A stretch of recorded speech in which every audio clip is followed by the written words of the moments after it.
Tres risas infantiles se desvanecieron para siempre en el viento de septiembre de 1979. Santiago, Isabella y Mariana salieron a jugar al Parque Central de San Miguel de los Remedios, y nunca regresaron a casa. ¿Qué sucedió en aquella tarde que cambió para siempre la vida de un pueblo entero?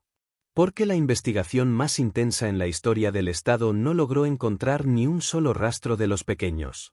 ¿Cómo es posible que 3 niños desaparezcan sin dejar evidencia alguna? Durante 8 largos años, estas preguntas atormentaron a las familias, a los investigadores y a toda una comunidad que vivió sumida en el dolor y la incertidumbre. Pero en 1987, un descubrimiento accidental revelaría una verdad tan perturbadora que cambiaría todo lo que creían saber sobre aquel día fatídico. Esta es la historia de un misterio que permaneció oculto durante casi una década, hasta que la justicia finalmente encontró su camino hacia la luz. Toma asiento y prepárate. No vas a olvidar esto. Cuéntame en los comentarios, ¿desde dónde estás viendo? Era una tarde dorada de septiembre en 1979 cuando el pequeño pueblo de San Miguel de los Remedios vivió su peor pesadilla. El Parque Central, corazón de la comunidad, se transformó en el escenario de una tragedia que marcaría para siempre a sus habitantes. Santiago Morales, de 9 años, había convencido a sus padres de dejarlo jugar un rato más después de la escuela. Con sus cabellos negros despeinados por el viento y una sonrisa traviesa, era conocido por todos como el niño más alegre del pueblo. Isabella Hernández, de 8 años, lo esperaba junto a los columpios. Su vestido azul claro contrastaba con sus mejillas sonrosadas por la carrera desde su casa. Era la hija del panadero local, y todos la conocían por su dulzura y su costumbre de regalar flores silvestres a los adultos que pasaban por el parque. Mariana Vázquez, también de 8 años, se unió a ellos poco después. Con sus trenzas perfectamente peinadas y su uniforme escolar aún puesto, era la más responsable del grupo. Su madre, maestra de la escuela primaria, siempre decía que Mariana tenía la sabiduría de alguien mayor. Los 3 niños se conocían desde pequeños. Sus familias vivían en la misma calle, y era común verlos jugando juntos todas las tardes. Ese día, como tantos otros, corrieron hacia el área de juegos del parque, donde los esperaban los columpios oxidados y el viejo carrusel que chirriaba con cada vuelta. Don Alberto Jiménez, el jardinero del parque, los vio llegar cerca de las 4 de la tarde. Más tarde recordaría que los niños parecían especialmente emocionados, hablando de algo que habían encontrado en el bosque que rodeaba el pueblo. El anciano no prestó mucha atención a sus palabras, ocupado como estaba podando los rosales que su difunta esposa había plantado años atrás. «Vamos a buscar el tesoro», escuchó que decía Santiago, con esa voz llena de aventura que caracterizaba a los niños de su edad. Isabella y Mariana asintieron entusiasmadas, y los 3 se dirigieron hacia el sendero que llevaba al bosque de eucaliptos que bordeaba el parque. Esa fue la última vez que alguien los vio con vida. Cuando el sol comenzó a ocultarse detrás de las montañas, las madres de los niños empezaron a preocuparse. María Morales fue la primera en llegar al parque, buscando a Santiago. Su corazón se aceleró cuando no lo encontró en los juegos habituales. Carmen Hernández y Rosa Vázquez llegaron poco después, con la misma expresión de angustia en sus rostros. Don Alberto les contó que había visto a los niños dirigirse hacia el bosque, pero que no había vuelto a verlos desde entonces. Las 3 madres, ahora presas del pánico, comenzaron a gritar sus nombres, esperando escuchar una respuesta que nunca llegó. La noticia del desaparecimiento de los 3 niños se extendió por San Miguel de los Remedios como un reguero de pólvora. Antes de que anocheciera completamente, más de 50 personas se habían reunido en el Parque Central, organizándose en grupos de búsqueda. El alcalde, don Fernando Castillo, tomó el control de la situación y coordinó los esfuerzos junto con el único policía del pueblo, el oficial Ramírez. Los padres de los niños estaban devastados. José Morales, padre de Santiago y mecánico del pueblo, no podía dejar de caminar de un lado a otro, con las manos temblorosas y la mirada perdida. Su esposa María se aferraba al rosario que su madre le había regalado, murmurando oraciones entre sollozos. Don Ricardo Hernández, el panadero, había cerrado su negocio temprano para unirse a la búsqueda. Su rostro, normalmente alegre y lleno de vida, mostraba ahora una expresión de terror absoluto. Carmen, su esposa, no podía parar de llorar, recordando la última vez que había abrazado a su pequeña Isabella. El profesor Miguel Vázquez, padre de Mariana, utilizó su conocimiento del terreno para guiar a los grupos de búsqueda. Como maestro de la escuela local, conocía cada sendero del bosque porque solía llevar a sus estudiantes de excursión.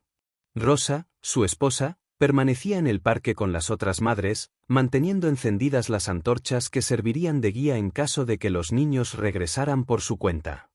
Los grupos de búsqueda se adentraron en el bosque de eucaliptos con linternas y antorchas. Los árboles, que durante el día parecían protectores y majestuosos, ahora se alzaban como gigantes sombríos que ocultaban secretos terribles. Los hombres gritaban los nombres de los niños, mientras que las mujeres permanecían cerca del parque, preparando café y organizando más equipos de búsqueda. Santiago, Isabella, Mariana, resonaban las voces por todo el bosque. El eco de sus gritos se perdía entre los árboles, creando una sinfonía desesperada que se extendía por kilómetros. Algunos voluntarios encontraron huellas pequeñas en el barro cerca de un arroyo, pero las perdieron rápidamente entre la vegetación densa. Durante toda la noche, la búsqueda continuó sin descanso. Los faros de los automóviles iluminaban el perímetro del bosque, mientras que docenas de personas peinaban cada metro del terreno. Sin embargo, conforme pasaban las horas, la esperanza comenzaba a desvanecerse como la niebla matutina. Al amanecer, cuando los primeros rayos de sol se filtraron entre las copas de los eucaliptos, los equipos de búsqueda regresaron al parque con las manos vacías. No habían encontrado ni rastro de los 3 niños. El comandante Julio Mendoza llegó a San Miguel de los Remedios al día siguiente, acompañado de un equipo de investigación de la capital del estado. Era un hombre de mediana edad, con experiencia en casos difíciles, pero nunca había enfrentado algo como la desaparición simultánea de 3 niños en un pueblo tan pequeño y aparentemente tranquilo. La primera acción de Mendoza fue entrevistar a don Alberto, el jardinero que había sido la última persona en ver a los niños. El anciano, visiblemente afectado por la situación, repitió una y otra vez lo que había presenciado esa tarde fatal. Los vi ir hacia el bosque, decía con voz temblorosa. Hablaban de un tesoro, pero pensé que era uno de esos juegos de niños. Si hubiera sabido. Su voz se quebraba al recordar ese momento. Los investigadores establecieron un perímetro de búsqueda mucho más amplio, incluyendo no solo el bosque de eucaliptos, sino también las colinas circundantes y hasta el río que corría a varios kilómetros del pueblo. Trajeron perros rastreadores desde la capital, animales entrenados especialmente para encontrar personas desaparecidas. Los perros siguieron un rastro que los llevó aproximadamente 1 kilómetro dentro del bosque, hasta un claro donde había evidencia de que alguien había estado allí recientemente. Encontraron algunas ramas rotas y pisadas en el suelo húmedo, pero el rastro se perdía completamente en ese punto, como si los niños hubieran desaparecido en el aire. Las entrevistas con los familiares revelaron que los 3 niños eran especialmente unidos y aventureros. Santiago, el mayor del grupo, era conocido por su liderazgo natural y su amor por explorar lugares nuevos. Isabella era la más cuidadosa, pero siempre seguía a sus amigos en sus aventuras. Mariana, a pesar de ser la más pequeña, era increíblemente inteligente y observadora. Los padres insistían en que sus hijos conocían bien las reglas de seguridad. Nunca se alejaban demasiado del pueblo, y siempre regresaban antes del anochecer. Era impensable que hubieran decidido adentrarse tanto en el bosque como para perderse o sufrir un accidente. El comandante Mendoza también investigó la posibilidad de que algún extraño hubiera llegado al pueblo ese día. San Miguel de los Remedios era una comunidad cerrada donde todos se conocían, y la presencia de forasteros siempre se notaba. Sin embargo, nadie recordaba haber visto a ningún desconocido en los días previos al desaparecimiento. La teoría más probable, según los investigadores, era que los niños habían sufrido algún tipo de accidente en el bosque. Quizás habían caído en algún pozo oculto o habían sido atacados por algún animal salvaje. Sin embargo, la falta completa de evidencia física hacía que incluso esta explicación pareciera insuficiente. Las semanas siguientes al desaparecimiento fueron las más difíciles en la historia de San Miguel de los Remedios. El pueblo, que antes vibraba con la alegría de los niños jugando en las calles, ahora se sumía en un silencio sepulcral. Las madres ya no dejaban salir a sus hijos solos, y las familias se encerraban en sus casas antes del anochecer. La escuela primaria se convirtió en un lugar de duelo permanente. Los pupitres de Santiago, Isabella y Mariana permanecían vacíos, decorados con flores frescas que sus compañeros traían cada día. La maestra, doña Carmen Ruiz, luchaba por mantener la normalidad en las clases, pero la ausencia de los 3 niños era una herida abierta que no sanaba. Los padres de los niños desaparecidos se convirtieron en sombras de sí mismos. María Morales había perdido tanto peso que su ropa le quedaba holgada, y pasaba las noches despierta, mirando por la ventana con la esperanza de ver a Santiago corriendo por la calle. José había dejado de trabajar en su taller mecánico, incapaz de concentrarse en cualquier cosa que no fuera la búsqueda de su hijo. Carmen Hernández había transformado la panadería en una especie de centro de coordinación para los voluntarios que continuaban buscando. Las mesas donde antes se amasaba el pan ahora estaban cubiertas de mapas del área, fotografías de los niños y listas de lugares que aún no habían sido explorados.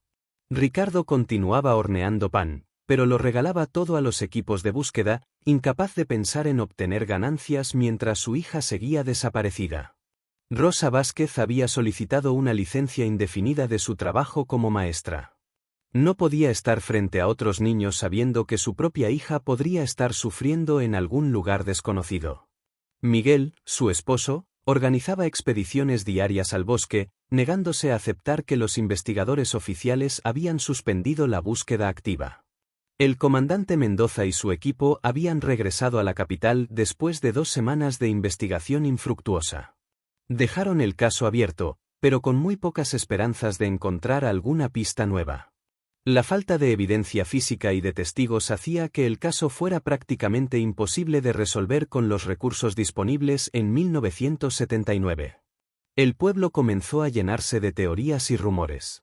Algunos hablaban de secuestros, otros de accidentes trágicos, y los más supersticiosos comenzaron a susurrar sobre maldiciones y espíritus malignos en el bosque. La comunidad, que antes estaba unida, comenzó a fragmentarse bajo el peso de la tragedia y la incertidumbre. Don Alberto, el jardinero, se convirtió en un recluso. La culpa de no haber prestado más atención a los niños ese día lo consumía. Dejó de cuidar el parque, y los rosales que su esposa había plantado comenzaron a marchitarse, como si el lugar mismo estuviera llorando la pérdida de los pequeños. Conforme pasaron los meses, San Miguel de los Remedios aprendió a vivir con una herida que nunca cicatrizaría completamente. Las autoridades locales, presionadas por la tragedia, decidieron instalar una cerca alrededor del parque y colocar letreros de advertencia en todos los senderos que llevaban al bosque. Era una medida desesperada para prevenir futuras tragedias, pero también un recordatorio constante de lo que había sucedido. La iglesia del pueblo se convirtió en el centro espiritual de la comunidad devastada. El padre Miguel Serrano organizaba misas especiales cada domingo, pidiendo por el regreso de los niños o, al menos, por el descanso de sus almas. Las velas votivas nunca se apagaban, y las fotografías de Santiago, Isabella y Mariana ocupaban un lugar especial en el altar principal. Los comerciantes locales comenzaron a luchar económicamente. Los visitantes de pueblos cercanos, que antes venían a San Miguel de los Remedios para sus compras semanales, ahora evitaban el lugar.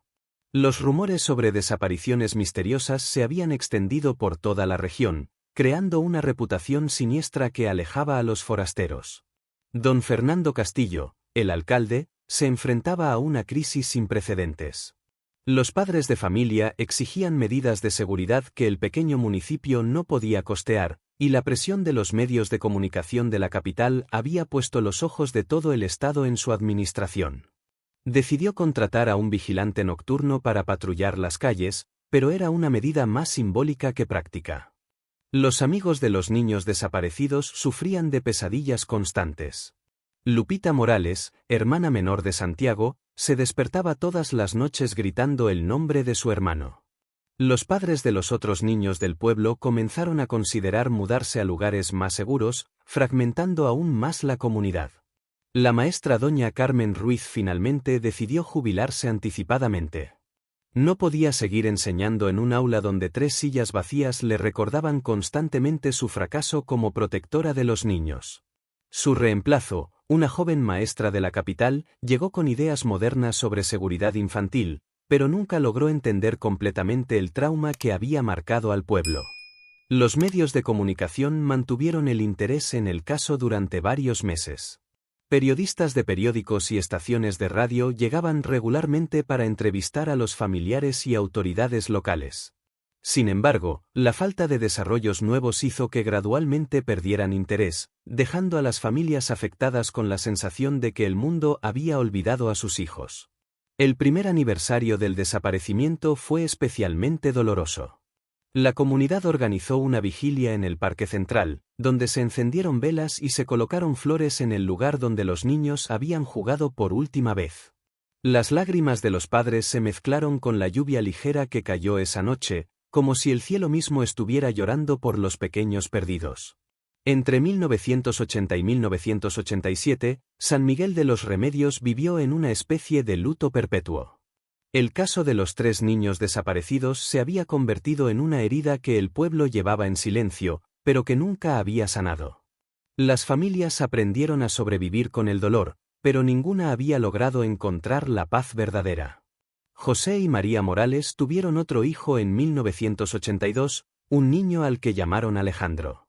Sin embargo, la presencia del nuevo bebé no logró llenar el vacío que Santiago había dejado. José se volvió extremadamente protector, nunca permitiendo que Alejandro saliera de la casa sin supervisión constante.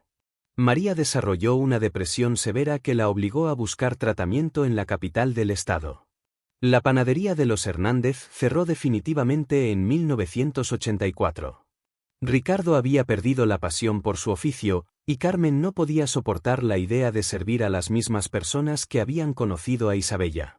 Se mudaron a la Ciudad de México, donde esperaban encontrar el anonimato que les permitiera comenzar de nuevo. Sin embargo, llevaron consigo el dolor y la culpa, que los siguió como una sombra a donde quiera que fueran. Miguel y Rosa Vázquez se divorciaron en 1985. El dolor de perder a Mariana había creado una grieta en su matrimonio que se hacía más grande con cada día que pasaba.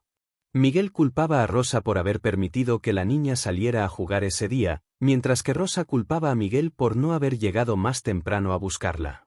Su amor, que antes había sido fuerte como las raíces de los eucaliptos, se marchitó bajo el peso de la tragedia. El oficial Ramírez, el único policía del pueblo, solicitó su traslado a otra localidad en 1983. No podía soportar la mirada de reproche en los ojos de los padres cada vez que se cruzaba con ellos en la calle. Su reemplazo, un joven oficial llamado Roberto Sánchez, llegó con instrucciones específicas de mantener el caso abierto, pero sin recursos reales para investigar. Don Alberto Jiménez murió en 1986, llevándose consigo los últimos recuerdos directos de aquella tarde fatídica. En su lecho de muerte, sus últimas palabras fueron una disculpa dirigida a los padres de los niños: perdónenme por no cuidarlos mejor. Su muerte marcó el final de una era para San Miguel de los Remedios. El Parque Central se convirtió en un lugar fantasma. Las familias evitaban llevar a sus hijos allí, y los equipos de juego se oxidaron y deterioraron por falta de uso. Las autoridades municipales consideraron renovarlo varias veces, pero siempre decidían que era mejor dejarlo como estaba, como un memorial no oficial para los niños perdidos. Los árboles del bosque de eucaliptos crecieron más altos y densos, creando una barrera natural que parecía proteger sus secretos. Ocasionalmente, algunos cazadores furtivos o recolectores de hierbas se aventuraban en las áreas más profundas, pero nunca encontraron nada relacionado con los niños desaparecidos. En 1987, 8 años después de la tragedia, San Miguel de los Remedios había aprendido a funcionar alrededor de la ausencia de Santiago, Isabella y Mariana. Pero el destino tenía preparada una sorpresa que cambiaría todo para siempre. El 15 de marzo de 1987, 2 hermanos dedicados a la construcción, Ramón y Esteban Guerrero, recibieron un contrato para limpiar un terreno en las afueras de San Miguel de los Remedios. Una empresa de la capital había comprado la propiedad con la intención de construir una pequeña fábrica textil, y necesitaba que se removiera la vegetación excesiva y se nivelara el suelo.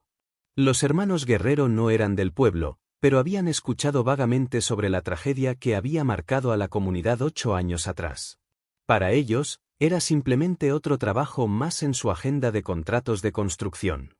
Llegaron temprano esa mañana con sus herramientas, palas, machetes y una pequeña excavadora que habían alquilado para el proyecto.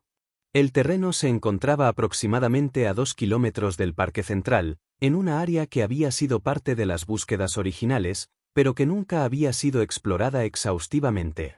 Los árboles habían crecido considerablemente en los últimos años, creando una vegetación tan densa que era difícil caminar sin abrirse paso con machete. Ramón trabajaba con la excavadora, removiendo tocones y piedras grandes, mientras que Esteban se encargaba de limpiar la maleza con herramientas manuales. Habían estado trabajando durante aproximadamente 3 horas cuando Esteban notó algo extraño cerca de la base de un eucalipto especialmente grande. «Ramón», gritó, haciendo señas a su hermano para que detuviera la máquina. «Ven a ver esto». En el suelo, parcialmente enterrado bajo años de hojas secas y tierra, había algo que claramente no pertenecía al bosque natural. Esteban se arrodilló y comenzó a apartar cuidadosamente la vegetación con sus manos. Lo que encontró hizo que se le helara la sangre en las venas. Era una pequeña camiseta azul, del tamaño que usaría un niño de 8 o 9 años. La tela, aunque descolorida y deteriorada por el tiempo, aún mostraba los restos de un dibujo de un barco pirata en el frente. Esteban reconoció inmediatamente que se trataba de ropa infantil, y su mente voló automáticamente a las historias que había escuchado sobre los niños desaparecidos. Con manos temblorosas, continuó excavando en el área circundante. Pronto encontró más piezas de ropa, un vestido pequeño de color azul claro, parcialmente desintegrado pero aún reconocible, zapatos de niña, del tipo que se usaba para ir a la escuela, y lo que parecían ser los restos de un uniforme escolar. «Dios mío», murmuró Ramón, quien se había acercado para ver el descubrimiento.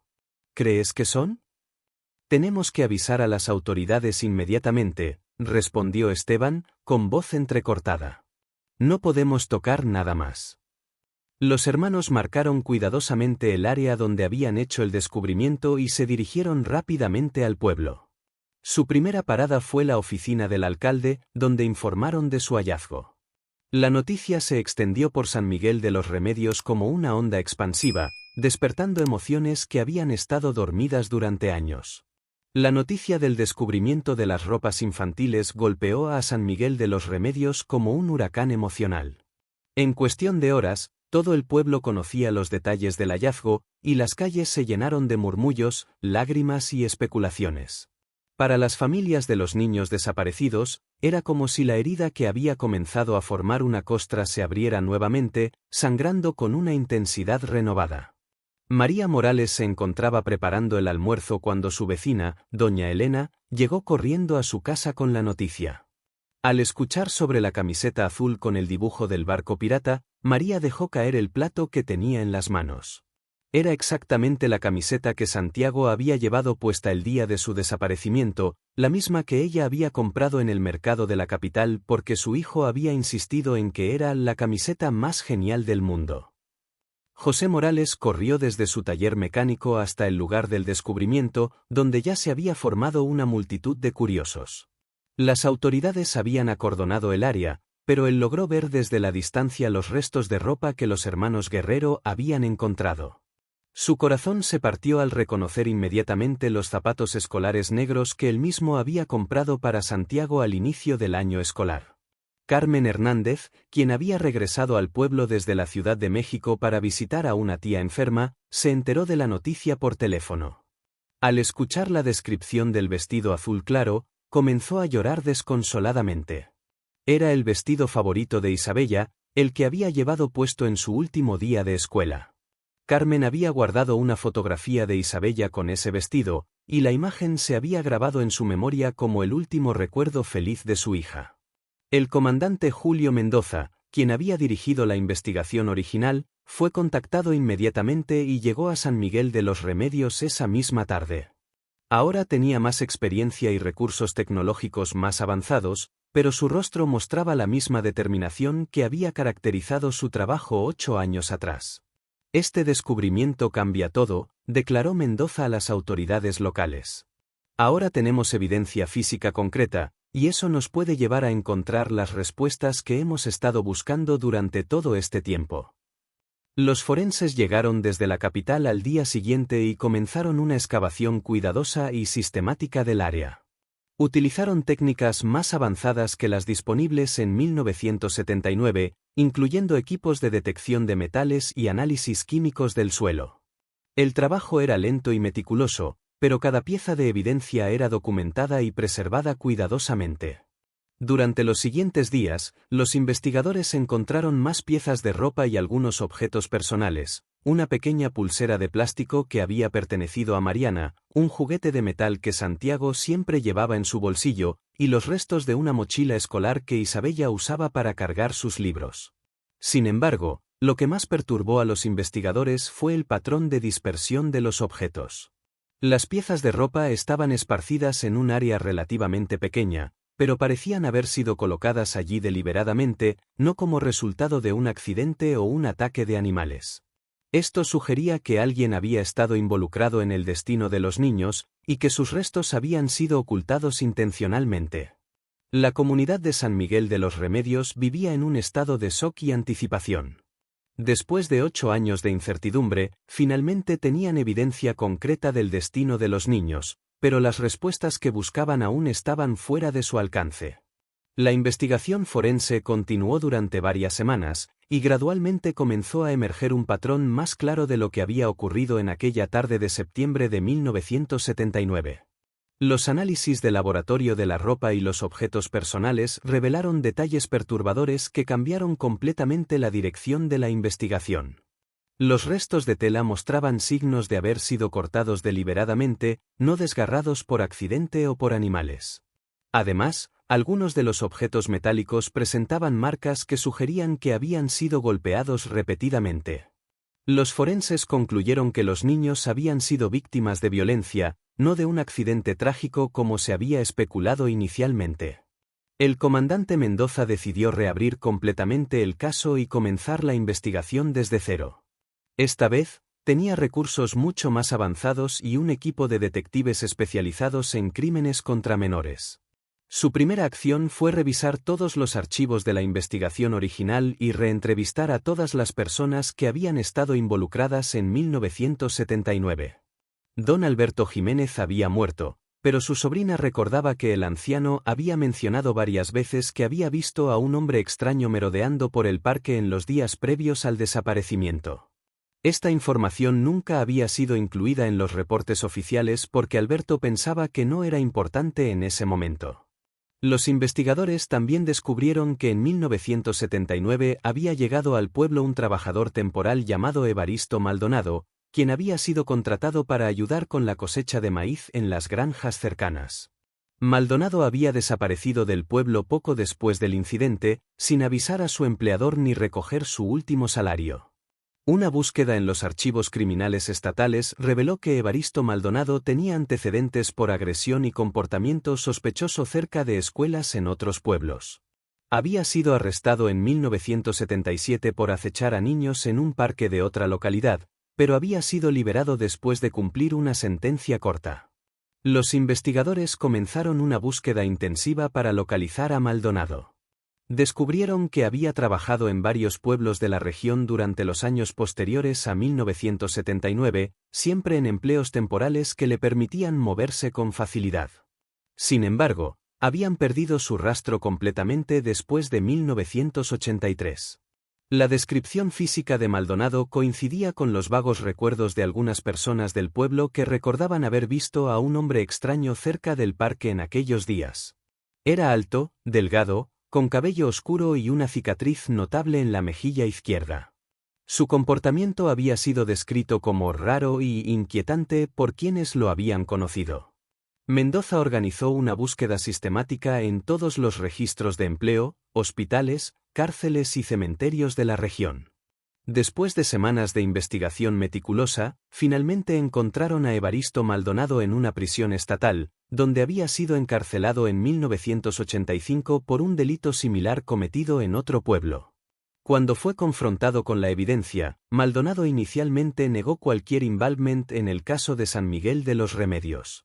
Sin embargo, bajo interrogatorio intensivo y presentado con las pruebas forenses, finalmente confesó su participación en los eventos de 1979. La confesión de Maldonado reveló una verdad horrible que había permanecido oculta durante 8 años, y que cambiaría para siempre la forma en que San Miguel de los Remedios recordaría a Santiago, Isabella y Mariana. La confesión de Evaristo Maldonado fue devastadora en su simplicidad y horror. Admitió que había estado observando a los niños del pueblo durante varios días, planificando el momento perfecto para actuar. Cuando vio a Santiago, Isabella y Mariana dirigirse hacia el bosque esa tarde de septiembre, decidió seguirlos. Según su relato, había engañado a los niños diciéndoles que conocía la ubicación de un tesoro real enterrado en el bosque, el mismo tesoro del que don Alberto había escuchado hablar. Los pequeños, inocentes y confiados, lo siguieron más profundo en el bosque de lo que jamás habían ido antes. Lo que ocurrió después fue una tragedia que Maldonado describió con una frialdad que heló la sangre de los investigadores. Los 3 niños se dieron cuenta de que algo estaba mal cuando se encontraron demasiado lejos del pueblo, pero ya era demasiado tarde. Santiago, el mayor y más valiente del grupo, trató de proteger a Isabella y Mariana, pero no pudo hacer nada contra un adulto determinado a hacerles daño. Maldonado admitió que había matado a los 3 niños en ese claro del bosque, el mismo lugar donde años más tarde los perros rastreadores habían perdido el rastro. Después había enterrado sus cuerpos en diferentes ubicaciones profundas del bosque, pero había guardado sus ropas y algunos objetos personales como recuerdos de su crimen. Años después, cuando comenzó a sentir la presión de otros crímenes y la posibilidad de ser arrestado, había regresado al bosque para deshacerse de la evidencia. Sin embargo, en lugar de enterrarla profundamente, simplemente la había esparcido superficialmente en el área donde los hermanos Guerrero eventualmente la encontrarían. La confesión completa fue presentada ante un juez, y Maldonado fue acusado formalmente del asesinato de Santiago Morales, Isabella Hernández y Mariana Vázquez. El caso se convirtió en uno de los más seguidos en la historia del Estado, no solo por la tragedia que representaba, sino también porque finalmente ofrecía justicia después de 8 años de incertidumbre. El juicio se llevó a cabo en la capital del Estado, con una cobertura mediática masiva. Los padres de los niños asistieron a todas las sesiones, buscando el cierre que habían necesitado durante tanto tiempo. María Morales, que había envejecido considerablemente durante esos años de dolor, finalmente pudo escuchar las palabras que explicaban qué había pasado con su hijo Santiago. Carmen Hernández, que había regresado permanentemente al pueblo para estar cerca durante el proceso legal, encontró en el juicio tanto respuestas como una renovación de su dolor.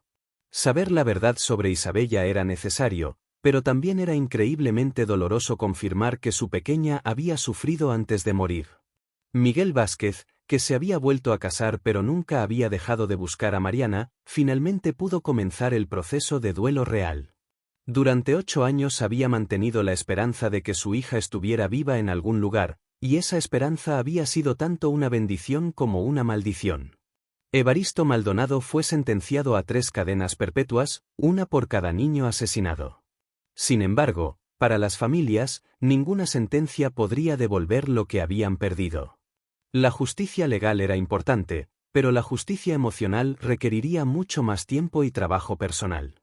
Después del juicio, Maldonado finalmente reveló las ubicaciones aproximadas donde había enterrado los cuerpos de los niños. Los equipos de búsqueda regresaron al bosque de eucaliptos, esta vez armados con la información específica que necesitaban. Después de varias semanas de excavación cuidadosa, finalmente encontraron los restos de Santiago, Isabella y Mariana. Los 3 niños fueron enterrados juntos en una ceremonia que reunió a todo San Miguel de los Remedios y a cientos de personas de comunidades vecinas. El padre Miguel Serrano, que había envejecido considerablemente durante esos años de dolor comunitario, ofreció una misa que celebraba las vidas de los niños y ofrecía consuelo a sus familias. Las familias decidieron crear un memorial permanente en el Parque Central, donde los niños habían jugado por última vez. Una placa de bronce con sus nombres y fotografías fue instalada cerca de los columpios, junto con un jardín de flores que florecía cada primavera como un recordatorio de la vida y la inocencia que había sido arrebatada demasiado pronto. San Miguel de los Remedios comenzó lentamente el proceso de sanación. El pueblo había aprendido que la verdad, aunque dolorosa, era preferible a la incertidumbre. Las familias pudieron finalmente comenzar el proceso de duelo real, sabiendo qué había pasado con sus hijos y que el responsable había sido castigado. El caso se convirtió en un catalizador para cambios importantes en los protocolos de seguridad infantil en toda la región. Las autoridades implementaron sistemas de alerta temprana para niños desaparecidos, programas de educación sobre seguridad personal y verificaciones de antecedentes más rigurosas para trabajadores temporales. Años después, cuando los hermanos Guerrero reflexionaban sobre su descubrimiento accidental, entendían que habían sido instrumentos del destino para traer justicia a 3 pequeñas víctimas. Su hallazgo no había devuelto la vida a Santiago, Isabella y Mariana, pero había dado a sus familias la paz que viene con conocer la verdad. La historia de los 3 niños de San Miguel de los Remedios se convirtió en un recordatorio poderoso de que la justicia, aunque tardía, eventualmente encuentra su camino. También demostró la importancia de nunca rendirse en la búsqueda de la verdad, sin importar cuánto tiempo pase o qué tan imposible parezca encontrar respuestas. En el Parque Central, donde ahora crecían flores en memoria de Santiago, Isabella y Mariana, otros niños volvieron a jugar eventualmente. Sus risas llenaron nuevamente el aire, llevando consigo la promesa de que la vida continúa, incluso después de las tragedias más profundas. El legado de los 3 niños perdidos no fue solo dolor y tragedia, sino también la demostración de que una comunidad puede sanar, que la verdad puede emerger incluso después de años de silencio, y que la memoria de aquellos que perdemos puede convertirse en una fuerza para proteger a otros. La historia terminó no con venganza, sino con justicia, no con olvido, sino con memoria, no con desesperación, sino con la renovada determinación de crear un mundo más seguro para todos los niños que juegan en parques y sueñan con tesoros escondidos en bosques lejanos. Si has llegado hasta aquí y quieres ver más historias como esta, te invito a suscribirte al canal y activar la campanita de notificaciones para no perderte ninguna historia. Deja tu like para que podamos seguir compartiendo más historias como esta. ¡Hasta la próxima!